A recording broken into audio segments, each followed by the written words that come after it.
Dolenjska je znana kot dežela prve slovenske besede, suhe robe, cvička in termalnih vrelcev. Veliko krajev se je razvilo ob mirni Krki. Rečna lepotica pa poleg brzic slovi še po eni posebnosti.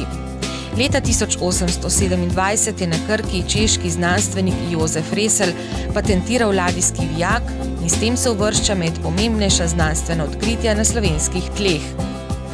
Na pragu Dolenjske se nahaja ribnica, znana po srednjeveškem gradu, farni cerkvi z znamenitima zvonikoma, dobro obiskan je tudi muzej suhe robe in ribniške obrti. Popotnika avantura čaka tudi na Kolpi, najtoplejši reki pri nas, ki teče tudi skozi Kostel z znamenitim gradom. Poleg ribolova omogoča še rafting ter vožnjo s kajaki in kanuji. Ne smemo pozabiti na Belo krajino, razvito podeželje, prepleteno z vinogradi in stelniki v objemu Belih brez. Združuje 3 občine, Metliko, Črnomelj in Semič. Zelo obiskana pa je tudi Vinica, rojstni kraj našega pesnika Otona Župančiča. Zaradi raznolikosti favne in flore sta se na tem majhnem ozemlju oblikovala kar 2 krajinska parka, Krajinski park Kolpa in Krajinski park Lahinja.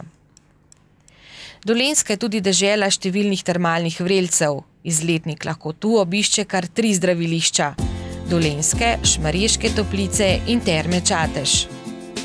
Glavno dolenjsko gospodarsko središče je Novo mesto, kjer so našli bogata arheološka najdišča iz bronaste dobe. Popotovanje po Dolenjski in Beli krajini pa lahko zaključimo v eni od zidanic ob pristni domači hrani in dolenjskemu posebnežu cvičku.